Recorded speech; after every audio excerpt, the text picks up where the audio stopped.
అప్పుడు కేసు పెట్టారు.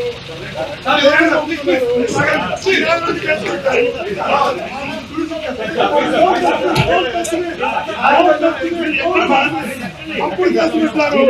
అన్యాయంగా జైలు పంపుతున్నారు. ఇంకా ఒక గొప్ప గొప్ప దర్శకుడు ఉన్నాడు, ఒక రాజమౌళి, ఒక సుకుమారు, గొప్ప గొప్ప దర్శకుడు. అన్నిటికీ కాలం సమాధానం చెప్తుంది. తప్పుడు కేసులు పెట్టిన ప్రతి ఒక్కరికి దేవుడు శిక్షిస్తారు.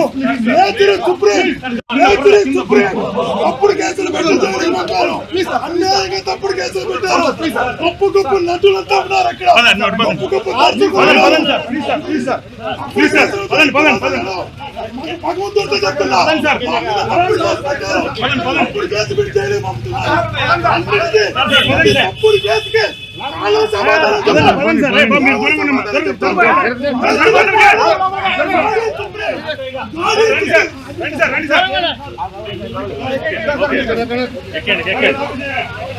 కుదరదు, తాట తీస్తామని మరొక్కసారి హెచ్చరిస్తున్న వీళ్ళందరినీ.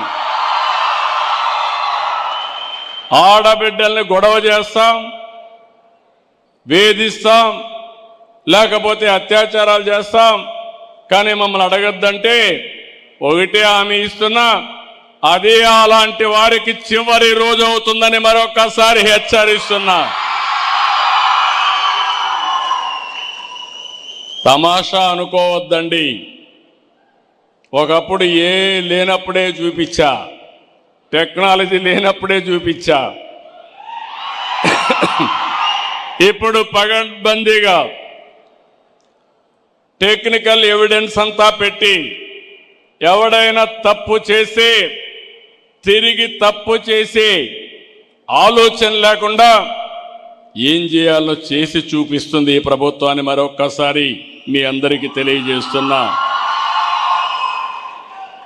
ఈరోజు మీ అందరికీ జ్ఞాపకం ఉంటుంది, Vivekananda Reddy murder case break through వచ్చింది. ఆ రోజు గూగుల్ టేక్అవుట్లో వచ్చింది. ఎప్పుడు జరిగింది, ఏ విధంగా జరిగింది, అన్ని విషయాలు బయట వచ్చే పరిస్థితి వచ్చింది. అందుకని ఈరోజు సమాజంలో మనం అందరం గుర్తుపెట్టుకోవాల్సింది, టెక్నాలజీ అనేది సమర్థవంతంగా ఉపయోగించుకుంటే మనకు బ్రహ్మాండమైన ఫలితాలు వస్తాయి. ఆ ఫలితాలు రావడానికి ఈరోజు పోలీస్ వ్యవస్థను మీరు చూశారు. సమాజంలో అనేక సవాళ్లు ఉన్నాయి. మొన్నటి వరకు ముఖ్యమంత్రిగా పనిచేసిన వ్యక్తి తెనాలి ఒక రౌడీ షీటర్, ఒక గంజాయి బ్యాచ్ పోలీసుల పైన దాడి చేసి ఆయనకు సంఘీభావంగా పోయి లా అండ్ ఆర్డర్ సమస్య సృష్టిస్తే చూస్తూ ఊరుకుండాలన్న తమ్ముళ్ళు అని మిమ్మల్ని అడుగుతున్నా. ఏమమ్మా చూస్తూ ఊరుక ఉండాలని మిమ్మల్ని అడుగుతున్నా. మీకు రక్షణ అవసరం లేదా అని మిమ్మల్ని అడుగుతున్నా. రక్షణ కావాలంటే మీరు కూడా వాయిస్ రైజ్ చేయాలన్నా లేదా అని మిమ్మల్ని అడుగుతున్నాను. నేను అందుకే చెప్పా, బాబాయిని చంపి నేను ముఖ్యమంత్రిగా ఉంటే నా మీదే నేరం మోపి ఎన్ని నాటకాలు ఆడారో చూశారు మీరు. తెల్లవారి నిద్రలేస్తని ఒక పేపర్, ఒక పనికి మాలిన పేపర్ ఉంది, అవినీతి పేపరు. ఆ పేపర్లో ముందు రోజు చూస్తే టీవీలో గుండెపోటు, పోస్ట్ మార్టం చేసిన తర్వాత మొత్తం డ్రామా మార్చేసి మా నాన్న లేడు, ఇప్పుడు చిన్నాన్న చంపేశారని డ్రామా మార్చేశారు. తెల్లవారి నిద్రలేస్తానే నారాసుర రక్త చరిత్రని ఆ కత్తి నా చేతిలో పెట్టి నేరం నా పైన వేశారు.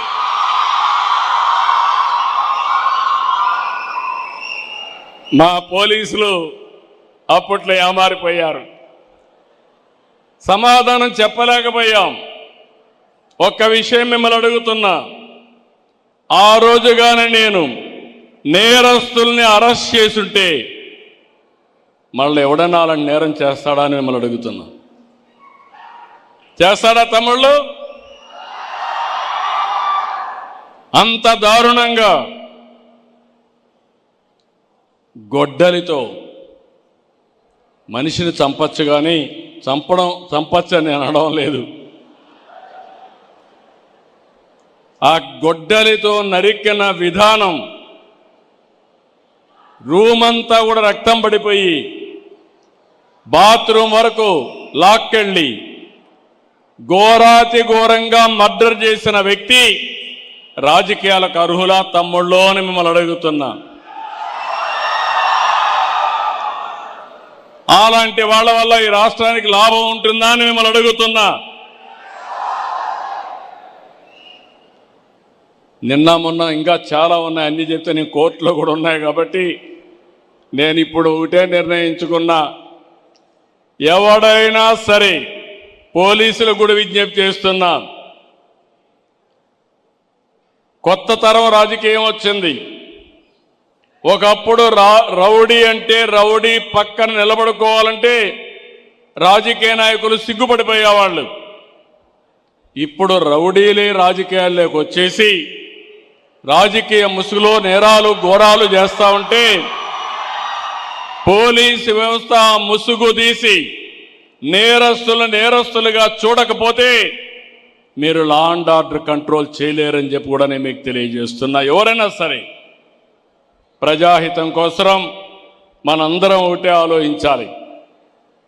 అందుకే నేను ఒకటే స్పష్టంగా చెప్పాను, రాబోయే రోజుల్లో ప్రజాహితం కోసం, పబ్లిక్ సేఫ్టీ కోసం, మా ఆడబిడ్డల రక్షణ కోసం ఎవ్వడిని నేను ఉపేక్షించను, ఎంత గొప్పవాడైనా సరే.